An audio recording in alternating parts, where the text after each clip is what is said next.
Welcome viewers, मैं राघवेंद्र सिंह फिर एक बार आपके साथ नो हाफ ट्रूथ्स पूरा सच में।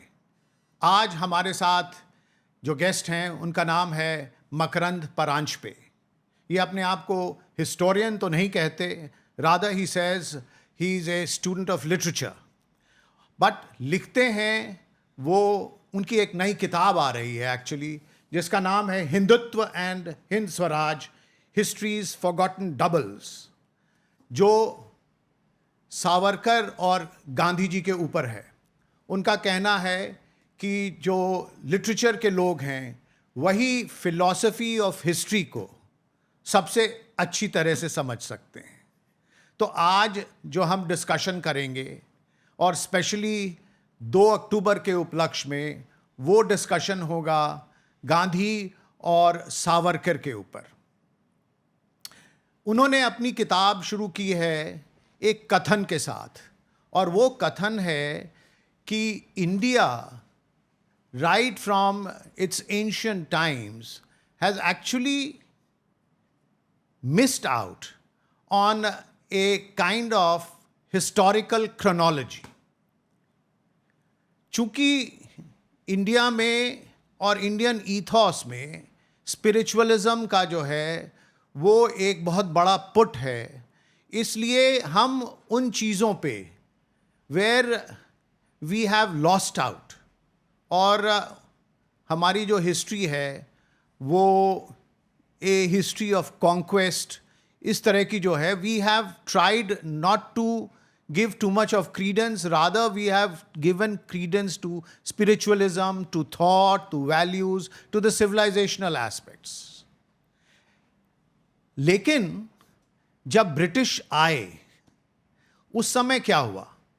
उस समय जब हमारे अपने लोगों ने देखा कि कंट्री की जो एक प्राइड है, जो एक हिस्ट्री, कंट्री की इंडिजिनस हिस्ट्री जो होती है उस पे पेग होनी चाहिए, और जब वो नहीं लग रहा था कि ऐसा है, तो हमारे लोगों ने, जिसमें सावरकर भी एक हैं, उन्होंने इस हिस्ट्री को रिक्रिएट किया, जिस पे कि एक नेशन की प्राइड को पेग किया जा सके।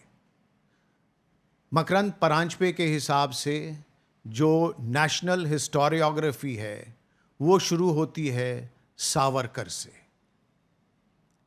जहां तक गांधी जी का सवाल है, वो एक ऐसी शख्स थे जिन्होंने इंडियन हिस्ट्री में सिविलाइजेशनल एस्पेक्ट को ज़्यादा महत्व दिया। उन्होंने ये कहा, और ये इसलिए भी कहा क्योंकि ये पॉलिटिकली एक्सपीडिएंट था, जहां तक मैं समझ सकता हूं मकरंद परांजपे की इस किताब को पढ़ने के बाद। मैं ये भी बता दूं कि ये किताब जो है ये अभी तक मार्केट में नहीं आई है, लेकिन ये अब कुछ ही दिनों में, 2-3 दिनों में जो है ये मार्केट में आ जाएगी। तो क्यों गांधी जी ने जो है वो सिविलाइजेशनल एस्पेक्ट के ऊपर ज़्यादा एम्फेसिस दी? वो इसलिए दी क्योंकि हिंदू और मुसलमान जो थे वो चाहते थे, गांधी जी, कि उनको एक समान देखा जाए। और इसलिए जब हम सिविलाइजेशनली अपनी हिस्ट्री को देखेंगे तो कुछ चीज़ें, कुछ फॉल्ट लाइंस जो ऐसी हैं जिनको हम कन्फ्रंट नहीं करना चाहते, उनको हम इग्नोर कर सकते हैं। मुझे लगता है मैंने बहुत ज़्यादा अब बोल दिया है। Welcome Makarand Paranjpe ji. This is a beautiful book. This actually is a very thought-provoking book. Not only it's a thought-provoking book, to my mind, it's a very provoking book. Now, मैं क्यों कह रहा हूँ ऐसे? मैं इसलिए कह रहा हूँ कि Gandhi actually failed in trying to not let the country partition. अगर हम सावरकर को देखें और ये कहें कि अगर सावरकरियन थॉट जो है वो अगर हम इंडिया पे लागू करते during the time of partition, would we be able to overcome partition then? I'm not so sure because it's very hard to reconstruct that time. But it is clear that Savarkar recognized and understood the threat of Islamist separatism much before almost anybody else. And he pivoted, as you know, his his Indian War of Independence had a Hindu-Muslim combined resistance, violently overthrowing British imperialism. But after the Khilafat, he realized that Muslim separatism was a very big threat to India. And Gandhiji, till the end, as you said, wanted India's unity. He famously said, "Vivisect me before you vivisect India." And yet, he gave up. There was a very crucial meeting of the Congress Working Committee, and he walked out. Acharya Kripalani was chairing the meeting when they passed the Pakistan resolution, as we know. But I'm delighted to be here on your show, and I can only say that my own book takes as its point of departure two important books written in 1909. One, as we know, is Hind Swaraj, and the other is Savarkar's book, The Indian War of Independence, which was also published in 1909. And as you know, both books were banned by the British, and they illustrate or they embody two different trajectories to win Swaraj. तो मैं ये कहने की कोशिश कर रहा हूँ कि जो अंतर्द्वंद है भारतीय समाज में, हिंदू समाज में, जो सावरकराइट थॉट हम कह सकते हैं, उनकी विचारधारा, जिसको आजकल लोग हिंदुत्व की संज्ञा देते हैं, और जो गांधीयन विचारधारा, जिसको हम लोग कुछ मिली-जुली संस्कृति या कंपोजिट इंडिया की बात करते हैं, उनमें जो अंतर्विरोध है, उसको हमें उसके परे जाना पड़ेगा अगर भारत को एक महान राष्ट्र बनना है तो। और ये किताब उस अंतर्द्वंद को सुलझाने की कोशिश करती है। जैसे मैंने शुरुआत में कहा है, रीबैलेंसिंग द नेशंस प्राणा, क्योंकि मैंने यहाँ कोशिश की ये कहने की कि जो सच्चा विरोध है वो स्वराज और जिहाद के बीच में है, ना कि दो स्वराज की अवधारणाओं के बीच में। हाँ, हिंसा और अहिंसा लगता है कि इन दोनों में कोई समन्वय नहीं हो सकता, लेकिन जैसे श्री कृष्ण ने कहा है कि ज़रूरी हिंसा भी होती है। हम लोग जो हिंसा अनावश्यक है उससे बचें। सनातनी धर्म और सनातनी परंपरा कहती है अहिंसा परमो धर्मा, लेकिन जो एब्सोल्युटली अनिवार्य हैं उसको ज़रूरी हिंसा से बचना बहुत कठिन है, क्योंकि वो एक किस्म से कायरता हो जाती है। जैसे हमने कुरुक्षेत्र में देखा, धर्मक्षेत्रे कुरुक्षेत्रे समवेता युयुत्सवा, यहाँ से शुरुआत होती है भगवत गीता की। और इसमें जो बहुत बड़ी विडंबना या हम कह सकते हैं एक हिस्टोरिकल आयरनी, व्यंग है कि गोडसे भी, जो नथुराम गोडसे जिन्होंने बंदूक चलाई गांधी जी पे, वो भी अपने आप को गीता के अनुयायी कहते थे, और गांधी जी तो जीवन भर वो गीता की तरफ मार्गदर्शन के लिए देखते थे। तो मेरा ये कहना है कि जो सनातन परंपरा है ये इतनी विशाल है, इतनी महान है और इतनी विविध है कि उसके तहत हम बहुत ही ऑपोजिट्स को भी रेकंसाइल कर सकते हैं। जैसे सावरकर और गांधी, ये स्वराज का जो बिग टेंट है, स्वराज का जो स्पेक्ट्रम है, भले ही ये दोनों चोट पे हो, एक इस और इस स्तर पे और एक दूसरे ध्रुव पे, लेकिन ये जो ध्रुवीकरण उनके नाम हिंदू समाज और भारतीय राष्ट्र में हो रहा है, वो ध्रुवीकरण हमारे लिए अच्छा नहीं है। मैं एक बार फिर से गांधी जी और पार्टीशन टाइम पे आता हूँ। अब वो इसलिए आता हूँ क्योंकि जो टू नेशन थियरी है, मुस्लिम लीग का जो पॉलिटिकल वेपन था, उसके खिलाफ गांधी जी का जो वेपन था, जो अहिंसा का वेपन था, जो है वो मुझे लगता है पार्टीशन के साथ और उसके बाद जम्मू कश्मीर में जो हुआ इमीडिएटली देयर आफ्टर, और जो अभी तक होता आ रहा है और जो हमारी कंट्री में भी अभी तक होता आ रहा है, उसमें मुझे लगता है कि ये वाला जो पॉलिटिकल टूल अगर रहता without being refined over time, तो पहले भी फेल हुआ था और अभी भी जो है वो फेलियर ही दिखता है। मुझे ऐसा भी लगता है कि, और मैं ये आपसे पूछना चाहता हूँ कि आप ये बताएं कि एक तो गांधी का जो अहिंसा का वेपन था और दूसरा एन आई फॉर एन आई, ये आप कहते हैं कहीं अपनी किताब में, और उसको जो है वो सावरकर के साथ ये सेंटिमेंट्स जोड़ते हैं। तो ये जो दोनों ऑपोजिट्स हैं, would they be able to overcome the political weapon which the Muslims then adopted during the time of partition? And would we have succeeded or failed? Kash ye ho pata कि they combined and strategically aligned at that time, because we know that ahimsa or civil disobedience works with a government which is rule bound, which follows rules. So you can protest in a certain manner, and as Gandhiji always said, take the punishment for that and raise the consciousness of the people. But with people who do not understand that language, so eye for an eye, a tooth for a tooth is the Judaic law. It goes back to the Old Testament. And that was the law, by the way, that even the Christians and the Muslims, when they are warlike, they follow. And in many Muslim societies, blood, revenge is still considered legitimate. So the point is that both, not just, I would say, Savarkar, but even Sri Aurobindo said that give them back good. When he saw the riots breaking out, there was direct action. So I think where Gandhiji himself recognized his failure, I've written about it in my previous book called The Death and Afterlife of Mahatma Gandhi, यानी महात्मा गांधी जीवन एवं पुनरुत्थान.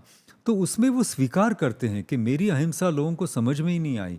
उनको लगा कि ये एक कमज़ोर व्यक्ति का शस्त्र है, हालांकि उसका पूरा उल्टा है. यानी जो बहुत ही अंदर सक्षम हो और बहुत ही सुदृढ़ आदमी हो, वही अहिंसा का इस्तेमाल कर सकता है. आम आदमी तो हिंसा की ही भाषा समझता है. तो जैसे even K M Munshi told Gandhi ji, I can not go along with you when you're making a fetish out of non-violence. So Gandhiji in his own way was liberal. He said, you step out of the Congress and then do what you like. So the point is, yes, I think this kind of ahimsa weakened us. We must accept it. Gandhiji himself accepted it. And as you know, you're a historian of Kashmir, that he asked the troops to be airlifted to Srinagar, which saved us. Otherwise, we would have lost much more of Kashmir. When the tribal militia, aided and abetted by the Pakistani army, invaded India, Nehru was hesitating. We had a British commander-in-chief who resigned because there was a big game going on. But Gandhiji said, send the troops. And he wrote an article defending our troops when he said they were defending the unarmed women and children. He said, this is great ahimsa. So Gandhiji acknowledged his failure. Now, the other part of your question, had we listened to Savarkar, would we have succeeded? I think Savarkar doesn't spell out what is to be done, even in his book Hindutva. But I suspect he would have said, let's have a civil war. Lad lete hain, let's see who wins. Because I think Savarkar was aware that ideologies had to be defeated either on the battlefield or they had to be defeated theoretically in a comprehensive way. So Islamist separatism is still, as it were, bearing its fangs in the subcontinent every now and then. And its ideological defeat hasn't been total as it needs to be. Because otherwise, civil Islam, peaceful Islam can coexist with other, you might say, faiths and other types of political dispensations. But politically engaged and politically activated and weaponized Islam will try to take over and dominate all other sections. We've seen it over and over again. And in Pakistan, we've seen the decimation of the minorities. The Hindus are almost now less than 1%. And even the Christians are being attacked for, blasphemy and so forth. And Bangladesh Hindus have been killed. Even in the Bangladesh War of Liberation, many Hindus were killed, which we didn't talk about. So this is a very serious threat, which I think Savarkar recognized. And yet we need Gandhi, because as a society we have to live in peace. We have to find the means or the contract, the civil contract to coexist in a, democratic polity. But from a strategic point of view, I think what Savarkar realized way back in the 1920s would have saved India, if not of partition, then of many mistakes that we made. Why do I say it may not have saved us of partition? Because I suspect the British would not have allowed a full-on civil war in India. They would have, partitioned India any which way. They had their own plans. So the partition of India would have been very hard to prevent. But we could have prevented a lot of bloodshed, a lot of unplanned, should I say, exchange of populations and the violence against women and the abduction and rape of women. Many of these horrors of partition and subsequent horrors, even in India, forget about the wars which I've talked about, would have been the horrors of those terrible events could have been mitigated had we understood what Savarkar meant. And I think Uday Mahurkar has written a book about this, saying that Savarkar, even if you want to call Gandhiji the father of the nation, you can call Savarkar the father of India's strategic thinking. Personally, I don't like this father, mother, all this. We don't need that, you know. Circles of Freedom, as there's another book called by that name, Indian freedom struggle was a magnificent response to a very, very powerful empire. And it had so many different views and so many different actors that we should celebrate its diversity rather than trying to place one person or even a set of people at the pinnacle of this. So I'm against, in a sense, ideologically or theoretically or even You're intellectually. against hagiography. Exactly. And also this kind of personality cult where you say one leader, one nation, one party, one religion, one thought, one idea, that won't work in India. It may work in China. We don't need to suffer from China envy. But हमारे यहाँ, last point on this is, we say, okay, Gandhi ko hatao, break his statues, fine. Whom do you put there in the vacuum? Okay, Savarkar ko lagao. नहीं, Ambedkar ko lagao. I think this kind of thinking is not good for Indian intellectual, you might say, evolution or our, freedom of thought or our own introspection. तो स्वराज मीमांसा के लिए इस तरह का personality cult शोभा नहीं देता. एंड आजकल यू माइट से अच्छा हेगड़ेवार जी को लगाइए, इसकी जरूरत नहीं है. We are an epic of many heroes, not of one hero. बहुत सही कहा आपने. गांधी जी को and heroines, sorry. Yes, of course, बहुत सही. गांधी जी को कांग्रेस का डिक्टेटर कहा जाता था. उस समय शायद डिक्टेटर उतना खराब शब्द नहीं माना जाता था, इसलिए उनको कहा जाता था. तो उनकी जो फास्ट्स होती थी वो इतनी ज़्यादा इमोटिव होती थी इन टर्म्स ऑफ प्रेशर कि वो इसका इस्तेमाल करते थे. इस बात में कोई दो राय नहीं है कि जिनकी हम बात कर रहे हैं आज, सावरकर और गांधी की, उनकी ब्रेवरी पे कोई क्वेश्चन मार्क नहीं लगा रहा. बियॉन्ड, वो तो थे ही. उनका जो पॉलिटिकल टूल था वो सब भी वैसा ही था, जिस पे मैं आऊँगा अभी. मेरा सिर्फ आपसे ये पूछना है कि इतनी बड़ी बात,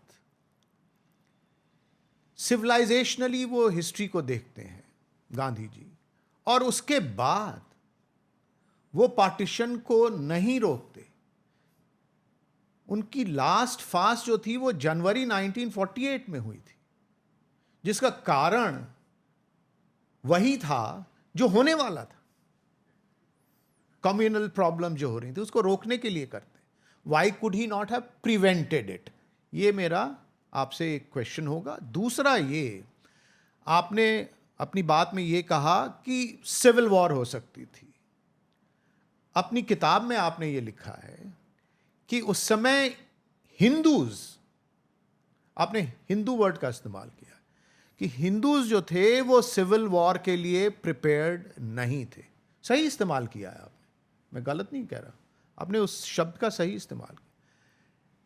लेकिन जब सिविल वॉर होती है तो कभी भी हो सकती है, ट्रिगर कुछ भी हो सकता है. उसमें यह तो नहीं देखा जाता कि हम कितने प्रिपेयर्ड हैं या नहीं हैं.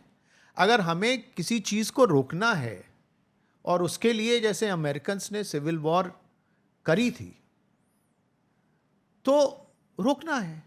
ये क्यों नहीं हुआ? ये दो प्रश्न. जी, दूसरा प्रश्न मैं ठीक से अभी शायद समझ नहीं पाया हूँ. जैसे सिविल वॉर जो अमेरिका में हुई, तो एक यूनियनिस्ट साइड थी और दूसरे जो थे जो सेपरेट करना चाहते थे, और दोनों की अपनी आर्मीज बनी, कॉन्फेडरेट्स जो थे. हमारे यहाँ हम तो ब्रिटिश साम्राज्य के तहत थे और हम निहत्ता थे. पूरे समाज में हथियार ही नहीं था. बल्कि मैंने सरोजनी नायडू पे काम किया है, तब वो जा के कहती हैं कि we must have Indians must have the right to bear arms. तो हमारी जो so called riots वगैरह थी, ये ट्रिगर्ड ज़रूर थी, लेकिन ये बहुत chaotic थी, ये कोई वॉर तो नहीं कह सकते. और काफ़ी हद तक आप खुद एडमिनिस्ट्रेटर रह चुके हैं, आपको पता है ब्रिटिशों ने थोड़ा सा बैक सीट में ले लिया, लड़ने दिया लोगों को, लेकिन फुल स्केल सिविल वॉर तो वो अलाउ भी नहीं करते. और 500 से अधिक रजवाड़े थे, उनकी अपनी दूसरी उनका तंत्र ही अलग था. तो ये fighting it out between Hindus and Muslim separatist, ये फाइटिंग इट आउट जो मामला है वो तो post independence and post partition के बाद ही हुआ है. And in this fighting it out generally I would think and the world would agree, I believe, that India has had the upper hand, that Pakistan, which still represents that Gaza-e-Hind, the conquistador, mindset, even their missiles are named Ghori and Ghazni, that is failing. That mentality is failing, frankly. But to prevent partition now, I, in fact, in retrospect, think partition was a blessing in disguise because India could consolidate, it could grow, it could develop economically. We did great experiments in democracy, handling a Muslim population, a growing Muslim population, as we know today, demographically, which would have been more than 1/3, would have spelt a kind of disaster, if not a challenge of magnitudes we can't imagine. Now in West Bengal, with populations and Kerala populations reaching 20-30%, already it becomes difficult to manage democracy. Because in Lebanon, Christians were in a majority and the state has failed. Now we know that Muslims are in a majority and we know how Hezbollah and others have become extra state actors. So I think that partition in retrospect was possibly a blessing in disguise. And that's why in the recent rhetoric on taking back POK, I've myself felt that would be a big strategic blunder and mistake, because to manage another population of that kind would be very difficult democratically. So my real point is that why is Gandhiji so important for India? Because he taught us how to be democratic, to protest in a civil manner, to protest in a non-violent manner, to stand up to power, to stand up to authority. And yet, when you're stronger, not trample over the weak. Swaraj means restraint also. आजकल मुझे लगता है हिंदू समाज में, especially in the more militant elements, थोड़ा restraint भी होना चाहिए. When it came to the final test of Gandhian politics, which I consider was partition, because he in any case He died failed. soon after. He failed. He failed. And he admitted it. Admitting it, you see, once you raise or you allow yourself to be raised to the status of Mahatma, you allow yourself to be raised to the status of the father of the nation, right? And if people, as your legacy, which you have mentioned here, may start calling you the father of Pakistan, right? Then would Gandhi, how could Gandhi allow it, is what I'm saying, what I'm asking you. नहीं, मेरा ये मानना है कि जब कांग्रेस ने विभाजन को स्वीकार किया और कांग्रेस वर्किंग कमेटी ने उस पर एक रेजोल्यूशन भी पास किया, तो गांधी जी के हाथ बंधे हुए हैं. और वो डिक्टेटर थे. नहीं, डिक्टेटर वो लास्ट मोमेंट तक नहीं, लास्ट मोमेंट तक नहीं, मैं तो तक, ये कहूंगा लास्ट मोमेंट वो ब्लैकमेलर बने, डिक्टेटर नहीं थे. ब्लैकमेलर जब वो करना चाहते थे, नहीं, तो किस तरह, मैं समझाता हूँ, ये बहुत ही ब्लैकमेल करते थे वो लीडरशिप को. यहाँ उन्होंने जो है, जी for some reason or the other, he saying कि पटेल अपने रास्ते जा रहे हैं, नेहरू अपने रास्ते जा रहे हैं, अब मैं जो है वो या तो जाके नोआखाली में बैठूंगा या कहीं पटना रहूंगा या जो बेलिया घाटा में जाके जो है वो 1947 15 अगस्त को वहाँ से देखूंगा. तो इस तरह की जो एक डिटैचमेंट या रेजिग्नेशन नहीं जो है वो मैं तो as a student of history यही समझता हूँ. नहीं, मैं इसका अगर उत्तर दूं, मैं उत्तेजित हो रहा हूँ. आपने इतना अच्छा प्रश्न पूछा. Idea is to provoke you for our listeners. जी, मुझे ये लग रहा है कि जब मैंने काफ़ी बुरा शब्द इस्तेमाल किया, ब्लैकमेल, जब गांधी जी ने इतना अनशन किया और ये भूख उन्होंने हड़ताल की, तो वो 55 करोड़ उनको देने के लिए वगैरह वगैरह, वो एक किस्म से इमोशनल ब्लैकमेल था। तो मेरा सिर्फ ये कहना है कांग्रेस लीडरशिप को कि आप क्यों माने? फिर तो you shouldn't have yielded. Blackmail is not a good thing. But to say that Gandhi ji अक्रिय हो गए, नहीं। They yielded, Makaran ji, exactly on the same principle which you have just aired and seem to completely agree to.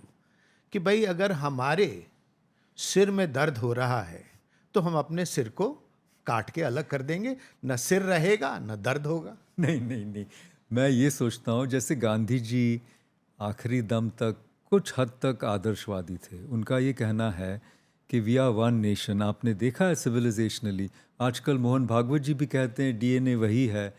तो उनका ये कहना है कि अगर बड़ा भाई है और छोटा भाई है, छोटा भाई विभाजन मांगता है, अपने वारसा का हिस्सा मांग रहा है और कह रहा है मुझे जाना है, तो बड़े भाई ने उदारता दिखा के उसको पूरी उसकी संपत्ति की जो उसका हिस्सा है वो दे के और थोड़ा सा और भी देना चाहिए कि भाई जा, तुझे मेरे साथ रहना नहीं है तो मैं ज़बरदस्ती, ये तो प्रेम का संबंध है।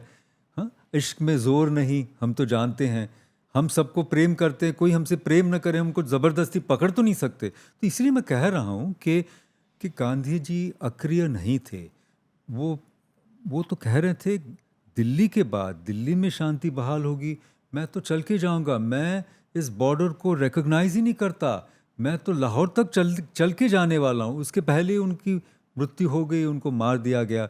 लेकिन कलकत्ता में ही was very successful. His so called emotional blackmail did stop the riots, did stop the riots. Push you on the basis of the facts or on the basis of what you have stated in this book. जी, आपने ये कहा है कि strategically, you see, नहीं, let me just rephrase it in another way. आपने ये कहा है कि गांधी जी का जो सोचना था, और सही कहा है आपने, कि भाई अगर ब्रिटिश को जहाँ ये लगने लगे कि इंडिया इज़ नॉट प्रॉफिटेबल, तो ब्रिटिश इंडिया को छोड़ के चले जाएंगे। ठीक है, प्रॉफिटेबल एक चीज़ होती है, स्ट्रेटेजिक एडवांटेजेस एक चीज़ होती है। तो कहीं मुझे ये लगता है कि गांधी जी ने स्ट्रेटेजिकली इस प्रॉब्लम के बारे में उतना ठीक से नहीं सोचा। अब मैं दूसरे कथन पे आता हूँ जो आपने कहा है। वो ये कहा है कि Nehru ji had a completely international outlook, not so much as a national outlook, because of which he did not consider partitioning India to be a profound issue. If I extend that logic, then I see very clearly why he gave away Northwest Frontier Province to Pakistan, which had a Congress government, which had a Congress majority in the legislature of the Northwest Frontier Province. Why did he allow what now constitutes 40% of Pakistan, which is Baluchistan, which even Jinnah had said could remain independent, and which subsequently the Khan of Kalat, which formed 80% of Baluchistan, which Kalat said that he had then wanted to come and align with India. And it was very much possible. If Pakistan had East Bengal, why couldn't India have Baluchistan? You see, so many permutations and combinations were actually coming true, right? तो उसमें आप ये हमेशा कहते रहते हैं कि सावरकर जो थे उनकी सोच स्ट्रेटेजिक ज़्यादा थी और लोगों के बनिस्बत। बिल्कुल। So can you just sort of for me sum up this whole situation as to how you interpret it? Yes, indeed. In fact, I would say that the unfortunate part is that Savarkar's thought never got the traction it deserved. And he was never a popular leader, and he never won elections. And even when he was the president of the Mahasabha, Hindu Mahasabha, The Hindu Mahasabha never became a political force to contend with. And therefore, this kind of strategic thinking, Doordarshata, in the Congress camp, very few had it. Sardar Patel had it.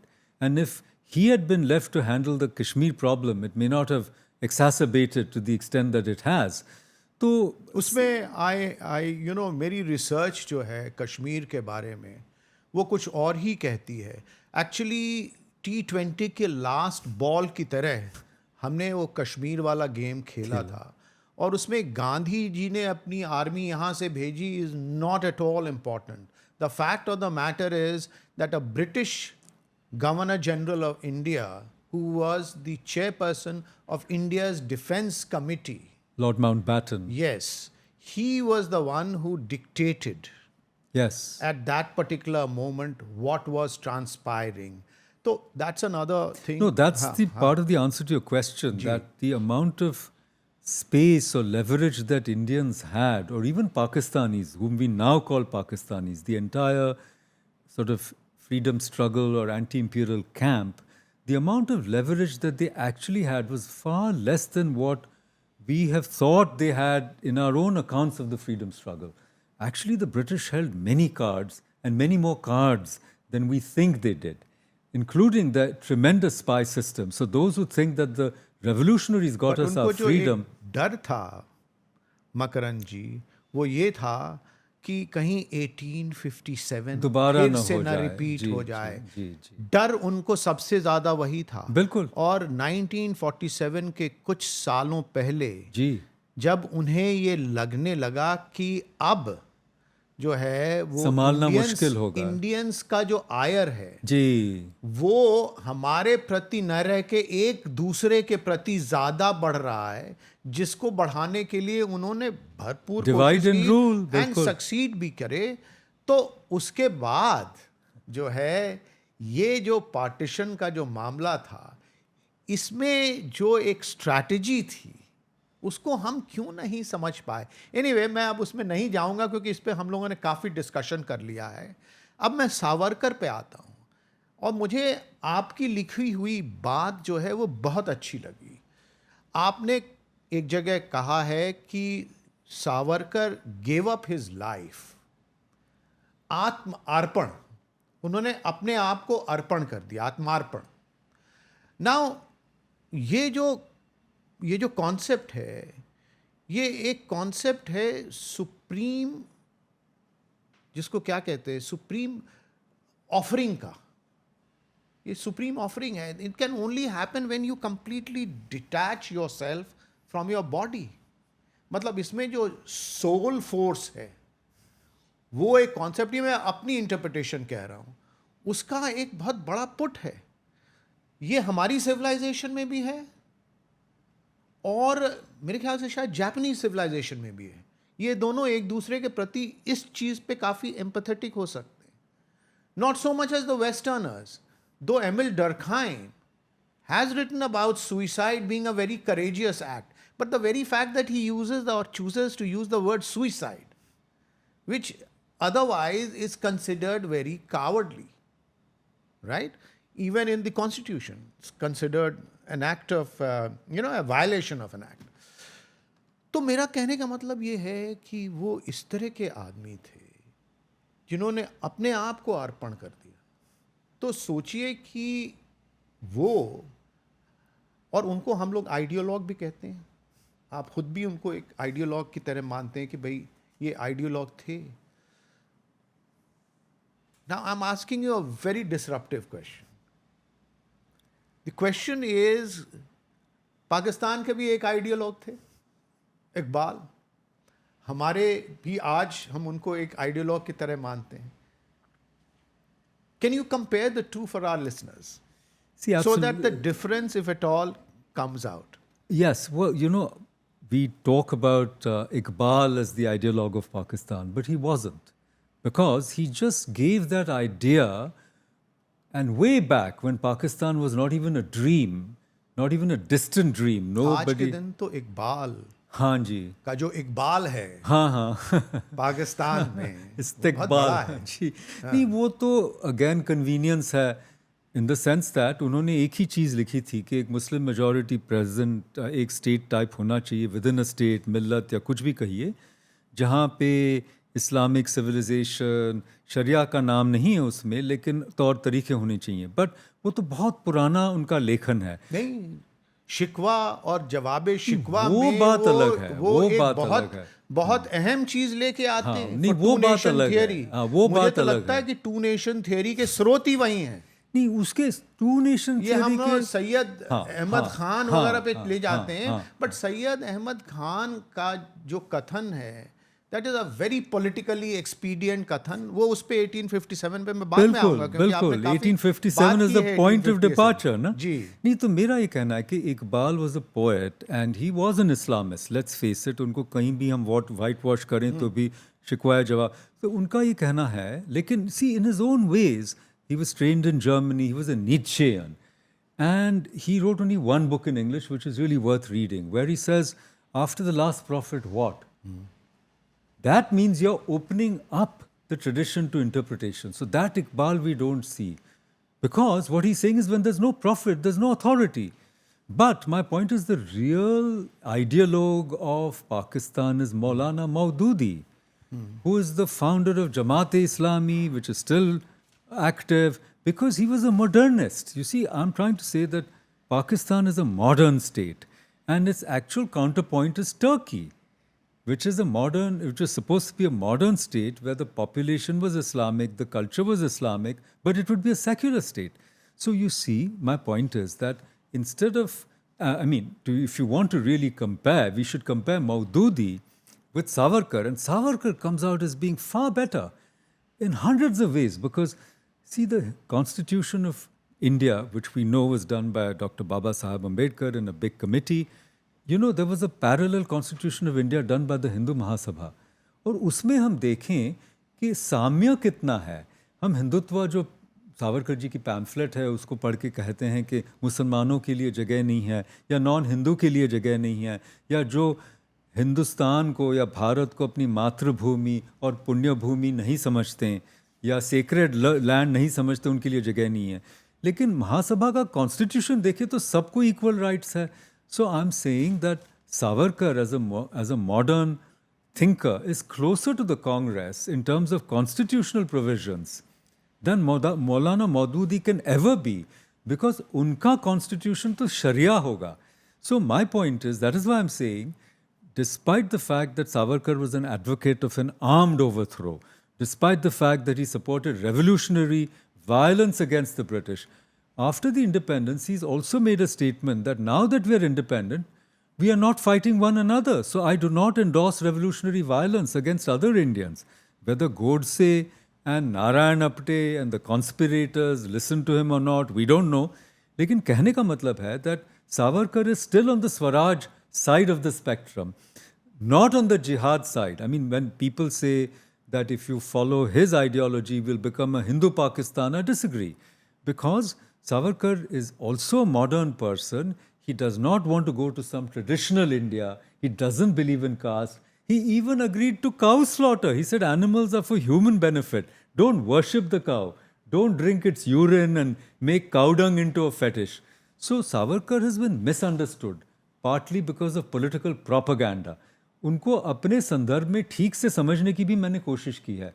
और ये जो झूठा विरोध है दोनों में, हालांकि as I said, ये वायलेंस नॉन वायलेंस का जो टॉगलिंग है, इसको समझना ज़रूरी है। तो if, to answer your first question, if Gandhi ji और if the Congress had accepted a degree of strategic violence, which they couldn't openly, certainly not against the British, otherwise they would have been shut down, but against the separatist Islamists, if they had agreed to strategic violence, then perhaps the reason that Dr. Hedgewar founded the Sangh in 1925, he himself was a congressman, till 1930s, that may not have been necessary. But it was necessary because Hedgewar Sahab, he realized, Dr. Ji realized that Congress के बस का नहीं है, ये लोग हमको slaughter कर देंगे एंड हमारी साइड से, लाइक हिंदू साइड से, कोई प्रतिक्रिया नहीं होगी. तो that organisation, as you rightly said, had there been a civil war, others would have risen. So Congress did not have a monopoly, either on the freedom movement or even on Hindu thinking. But I'm only trying to say that if they had seen, and Nehru also said, what do we need an army for? And he was proved so, wrong when the Chinese invaded. He was still hoping for Asian unity under the Chinese leadership. He was so, in a नहीं, sense. आपने जो race किया है नेहरू, चूंकि आपने mention किया, तो why did he so easily agree with partition? See, I think, as you said, Nehru was an internationalist. His thinking was shaped by communism. I'm not saying this. This is No, what no, the book I'm says. saying, but as you quoted me, Nehru was not. He also thought that religious thinking, even nationalism, was in an evolutionary manner, in a Marxist manner, was not the apex. He was thinking about a post-nationalist world. He was thinking that we would not even need a big army. He never thought the communists would betray us because he had a very good opportunity. See, Kennedy wanted a partnership with India. In Le Monde, he published an essay, very famous essay, even before he was elected president. And he said, let's support Indian democracy just as we are building up Germany after the war, Marshall Plan, and Japan. We'll build up India as a democratic force. And Nehru said no. And when China invaded, he wrote abject letters to Kennedy, which are now declassified.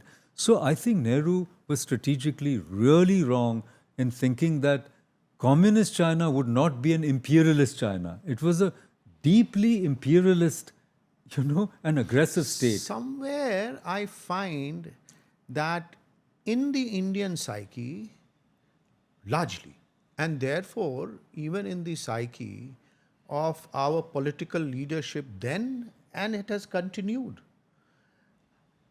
You see, we bring in the emotional and the moral notions which Gandhi introduced in our freedom struggle and therefore in our ethos somewhere. When we talk of national interest, because national interest is beyond emotions, national interest is beyond morals. It is national interest first and national interest last. Would you agree with that? Yes and no. First of all, nationalism itself is a very emotional thing. National interest. One second, I'm is just what- coming to that. In fact, nations are built on narratives, and romantic nationalism is based entirely on the notion of a, innate, irreducible nation soul and ethnic and linguistic and all sorts of, Here you are irreducibles. coming as a student of history as a student of literature on history. No, Renan, everybody, look at all nationalist history. Histories of nationalism have shown that nations are deeply emotional narratives. मेरा ये कहना है कि both Ambedkar and Savarkar, in different ways, using almost similar languages, called Gandhi a madcap. Now, why did I say yes and no? I think real politics is very important. And I think Gandhiji was mixing up the Vyavaharik and the Adhyatmik in a manner that was not possible at the level of human evolution that we are at. And he agrees. See, ahimsa to be massified, ahimsa to be, made into the norm of human behavior, we are not yet ready for that. And it was an experiment on his part. So it does work. It worked with Martin Luther King. It worked to an extent with Nelson Mandela, Lech Walesa. It's worked again and again when you have a rule-bound democratic regime. It can't work in China. It can't work against Hitler's Germany. It can't work in any totalitarian or authoritarian system. So this Gandhiji, I suppose, was not fully able to comprehend at that time. So I'm saying it was a mixture of deeply impractical and deeply idealistic, as well as shrewd political moves and calculations on his part. And it's always a mixture. Everybody is a mixture. Nobody's a fully successful individual in history, as you know, whether it's Napoleon or even Mao or Stalin. They were deeply flawed. They made mistakes. I look at both Savarkar and Gandhi as flawed people. I don't pedestalize them. But I come back to your question and what I said earlier, which is that if Gandhiji had permitted the Congress to be a little more strategic, which it did become with Patel, and if Nehru had not been so idealistic and enamored of internationalism and communism or Marxism or Fabianism, India's history would have been different. But I must say, coming back to Gandhiji for a moment, I believe it's only because of Gandhiji that we didn't become A communist state or B, a dictatorship. So this is to his credit. And as to Savarkar, you rightly said, he didn't say मैं खुदकुशी कर रहा हूँ या मैं आत्महत्या कर रहा हूँ, मैं आत्मार्पण कर रहा हूँ. उन्होंने एक नए शब्द का आविष्कार किया और गांधी जी ने भी आत्मर्पण ही किया क्योंकि उनको पता था लोग उनको मारने वाले थे. 10 दिन पहले ही गोडसे वहीं पहुंचे थे. मदन लाल फावा ने बॉम्ब फेंका था, सबको पता था क्या होने वाला है. उन्होंने अपने प्राण की आहुति दी ताकि भारत बचे. तो मुझे लगता है कि ये दोनों इतनी बड़ी हस्तियां हैं, इनके बीच में अगर हम जिस तरह से साधारण या सामान्य समन्वय की अपेक्षा न करें लेकिन उनको एक बड़े परिप्रेक्ष्य में देखें तो दोनों के लिए बहुत अहम जगह है हमारे भारत के इतिहास में और हमारे आगे के भविष्य में, क्योंकि दोनों की जो अवधारणाएं थी स्वराज के बारे में, दोनों बहुत उपयुक्त है हमारे लिए. मुझे सिर्फ एक भारतीय होने के नाते एक बात का मलाल, और of course student of history होने के नाते एक बात का मलाल हमेशा से रहता है कि एक भारत जो यूनाइटेड अरब एमिरेट्स के पास तक जाता था, वहाँ से लेके बर्मा तक जाता था, वो कितने टुकड़ों में विभाजित हो गया. First 2 then 3. अगर वो नहीं होता, सदियों से हम साथ रहते ही चले आए थे, तो आज भारत कहाँ होता जो नहीं है, इसका तो मलाल है मुझे. और इसका मैं एक संक्षिप्त में जवाब दूंगा. चाहे जिसने भी अपने प्राणों की आहुति दी हो, मैं उससे I am not taking away from the importance at all. I mean, after all, these people, sacrifice their lives in jail, and no one can question both of them, Gandhi as also Savarkar. But वो मलाल जो है वो है. उसका मैं जवाब देना चाहता हूँ. हाँ प्लीज. देखिए, आप पूरे भारत के इतिहास में देखेंगे तो लगभग 50-50 तो नहीं कहेंगे, लेकिन 60-40 हमें ये दिखता है कि 40% we were a large entity and 60% we were small entities. मैं 4000 साल के रिकॉर्डेड इतिहास की बात कर रहा हूँ.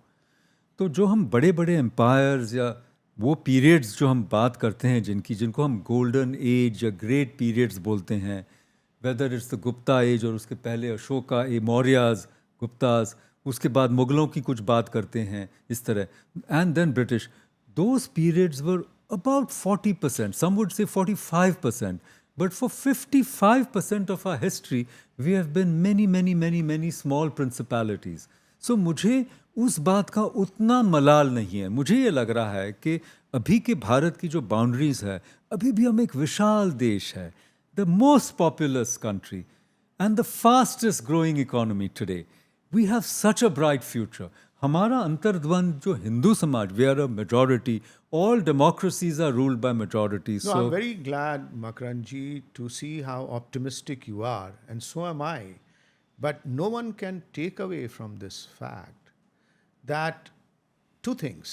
Number one, we always tend to see the oneness of Bharat from a Western prism. कि भाई जो वेस्टर्न प्रिज्म एक नेशनहुड का होता है उसको हम अप्लाई कर देते हैं और फिर ये कहते हैं civilization. I'm talking about states. हाँ, Civilizationally we always won. उसके बाद हम ये कहते हैं कि नहीं साहब, ये तो ब्रिटिश जो हैं उन्होंने दिया. वो भी ठीक है, मैं वहाँ भी मान लेता हूँ. अगर ब्रिटिश के ज़माने में हमें ये लगा, जो कि 200 साल बहुत बड़ा पीरियड होता है, कि भाई ठीक है, उन्होंने जो है वो 60-40 या 55-45 करके डिवाइड किया था into British India and into princely states. But the fact of the matter is that there were distinct possibility of us coming together as one unit. And you ask a lot of Pakistani historians, एक तो इश्तियाक हुसैन यहाँ काफ़ी आते जाते रहते, मैं उनसे पूछा, हमने कहा साहब मुस्लिम लीग का इतिहास क्या रहा, आप बताइए. तो उन्होंने कहा मुस्लिम league never fought for India's freedom. Never. Only for partition. Never fought for India's freedom.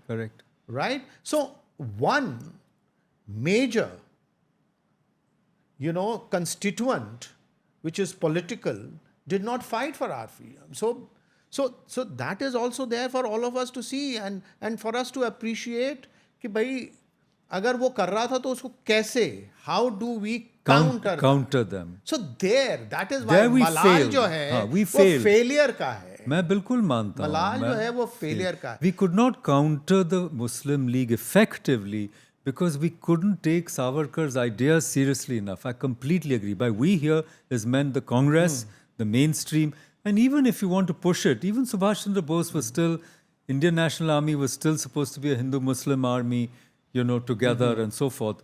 But I still think that the dream of Akhanda Bharat is not dead. And who knows what will happen in the womb of futurity.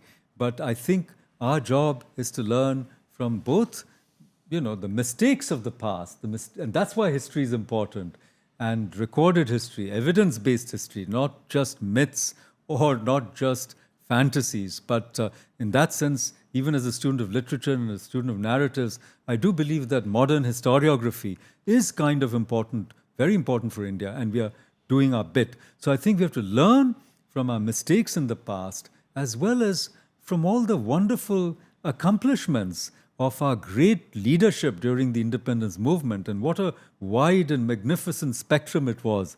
And on one side, you have Gandhiji, on the other side, you have Savarkar, and we need them both. तो अब मैं 1857 पे आता हूँ. वो इसलिए आता हूँ कि आप जब सावरकर का संदर्भ उठाते हैं तो वो आप उठाते हैं 1857 के ऊपर सावरकर द्वारा लिखी हुई किताब, और that actually is the trigger to India's nationalist historiography. But कहीं आप ये भी कहते हैं कि सावरकर जो हैं वो एक he's fantasizing, he is overemphasizing, he is unnecessarily romanticizing what was not correct.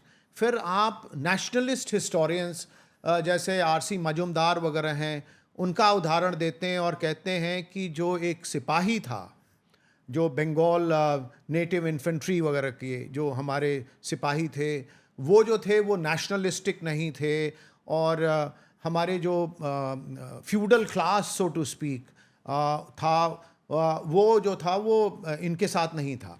I think ये बात उतनी सही नहीं है जितना आप इस किताब में दर्शा रहे हैं. वो इसलिए क्योंकि हमने जो है वो थोड़ा सा 1857 पे रिसर्च किया है, और चूँकि 1857 के बाद it was considered treasonous to write about 1857 from India's point of view, because 90 years intervened between that and India's final independence. So the British would not allow. So ये जो हिस्ट्री है, ये हिस्ट्री कहाँ एग्जिस्ट करेगी?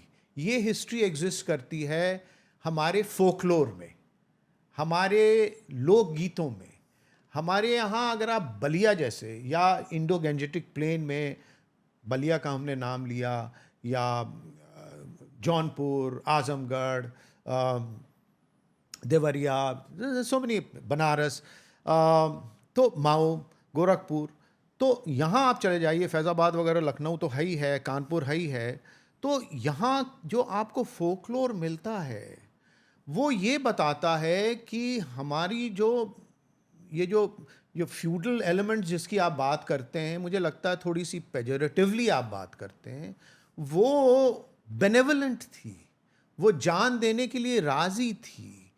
उन्होंने 1842 भी देखा था जहाँ ब्रिटिश जो थे उन्हें मुँह की खानी पड़ी थी अफ़गानियों द्वारा, और उसके बाद बर्मा में क्या हुआ था ये सब देखा था उन्होंने. तो अब क्राइमिया में क्या हुआ था ये सब देखा था, इस सब का आइडिया था उनके बारे में. आप कहते हैं कि जो हमारे सिख एलिमेंट्स हैं या गुरखाज हैं, उन्होंने जो है वो पार्टिसिपेट नहीं किया. इनफैक्ट हमारे जितने नाना पेशवा थे या हज़रत महल थी, ये सब नेपाल जाके उन्होंने शरण ली है. एंड नेपाल में उन्होंने ये भी सोचा कि बाद में वो गोरखा आर्मी इसको लेके वापस आएंगे। और ये जो 1857 it is carried on till 1880s। And Bharatendu ने, सभी लोगों ने जो है शुरू में तो नहीं लिखा, फिर बाद में जो है वो क्या इकोनॉमिकली भारत का हाल हुआ था इसके बारे में बहुत अच्छा चित्रण किया है। कहने का मतलब ये है कि जो 1857 था वो लीडरलेस नहीं था जैसा आप इस किताब में बताते हैं, वो डिसऑर्गेनाइज नहीं था जैसा आप इस किताब में बताते हैं, क्योंकि ओपन बैटलफील्ड्स में जिन लोगों को थोड़ा भी एक्सपीरियंस था एज प्लाटून कमांडर्स, उन्होंने अपनी पलटनों को लीड किया और काफ़ी जगह जो है वो ब्रिटिश आर्मी को हराया।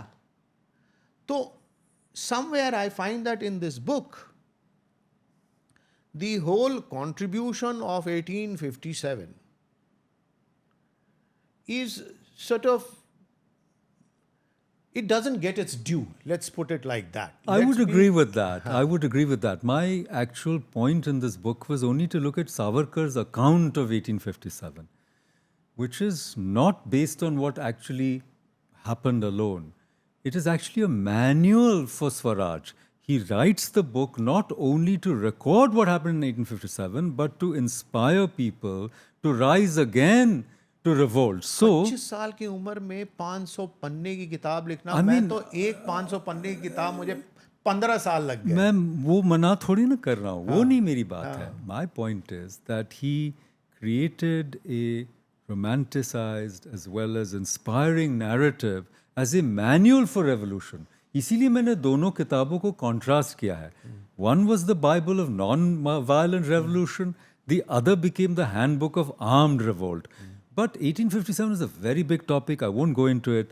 But just think, to make a feeble, declining in health King Bahadur Shah Zafar, who couldn't even rule beyond Red Fort, the symbolic head of this so-called revolt, a man who couldn't even hold a sword, I think, though very brave and very widespread. By the way, I have never said in the book that the hatred for British rule, जो आक्रोश था हमारे सीने में, वो कम था, नहीं, लेकिन वो तंत्र, उनको हराने का जो मैकेनिज्म, वो हमें पूरी तरह समझ नहीं आया था, ये मैं कहना चाह रहा हूँ। And the six lifted the siege of Delhi under John Nicholson and others.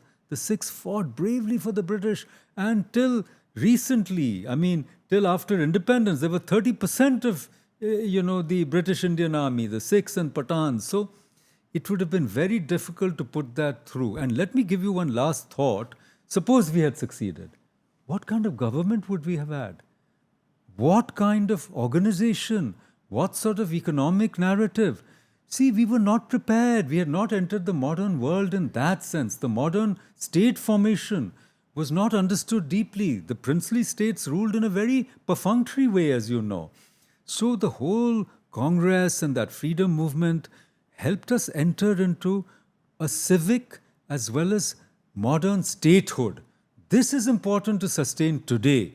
Otherwise, many post-colonial states have gone to rack and ruin because they didn't have those traditions in place through their freedom movements. And they've either lapsed into all kinds of dictatorships, dynasty rules, family-run things, as in, or even tribalism, as in parts of Africa. So India has today reached this position partly because all these people who were also educated in the West, who understood the bigger world, contributed and built this state and this nation and made it what it is today. मुझे माफ़ करिएगा मकरन जी, अभी आप जो पिछले 2-3 minute से कह रहे थे, मुझे ऐसा आभास हो रहा था जैसे अगर हम 1857 में कहीं अपने आज़ादी की लड़ाई अगर जीत जाते तो ये हमारे लिए अभिशाप की तरह होता।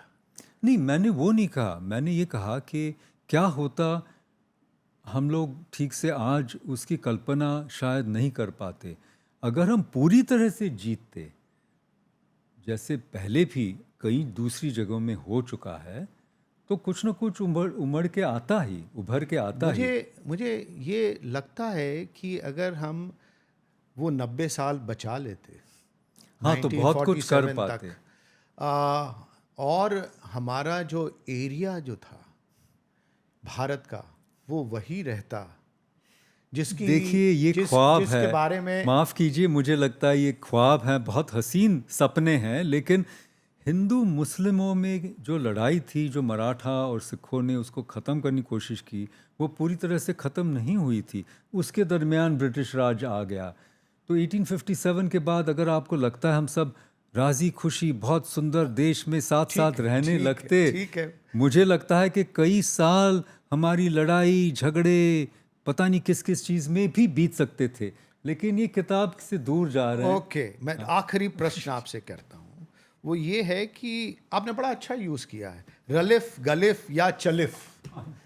इसके बारे में अगर थोड़ा सा जो है वो एक्सपैंड करके बता दें हमारे लिसनर्स के लिए, तो हम 2 मिनट उसके बाद इस्लाम पे चर्चा करके इस वार्ता को ख़त्म करें। तो भाई साहब, ये ऐसा है कि जब political Islam becomes very dangerous for non-Muslim people, then they can take elements from their tradition, including the Quran and the Hadith, and their own history of conquest of non-Muslim areas, and offer some very bad alternatives to those who want to resist them.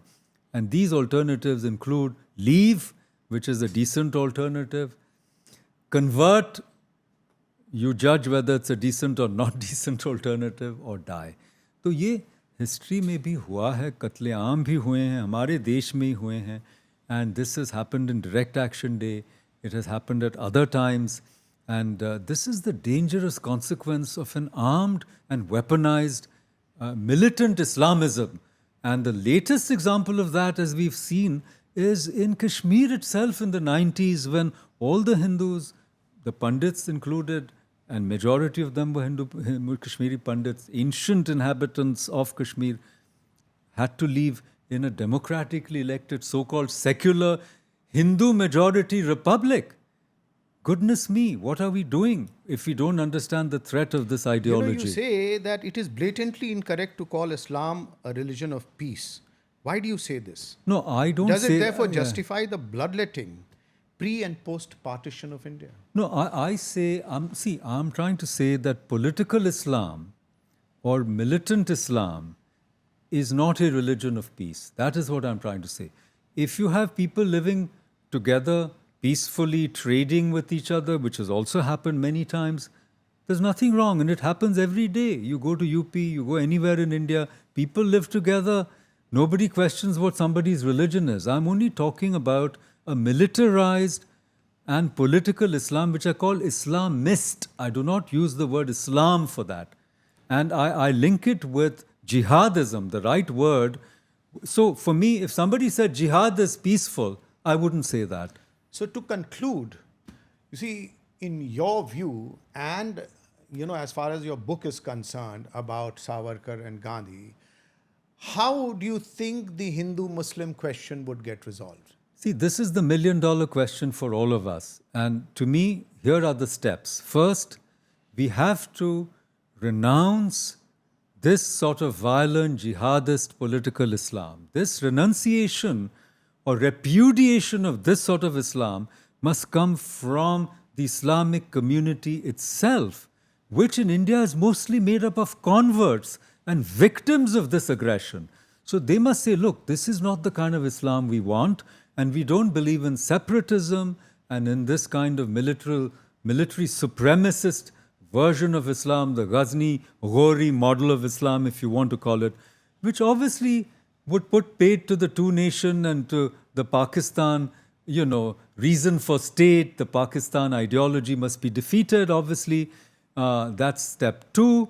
Step 3 is there should be a new, I would say, agreement or contract or compact or constitution, not constitution in a legal sense, but in a social sense, between Hindus and Muslims, at least in India, where you have a truth and reconciliation type of commission, which I've said over and over again, in India, where Indian Muslims say, look, we don't endorse the thousands of Indian Hindu temples that were destroyed. We don't endorse loot and vandalism and rape and conquest in the name of our religion, which M.C. Chagla said in the United Nations when India was invaded by Pakistani tribals and militia. He said it.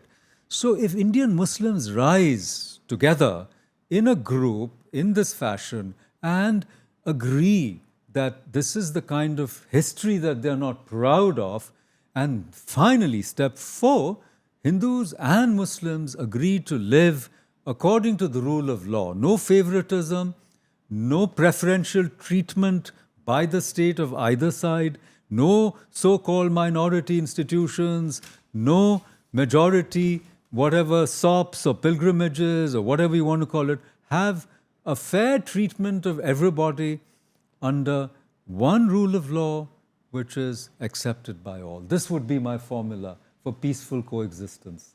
Thank you, Mr. Paranjpe. Thank you for being here.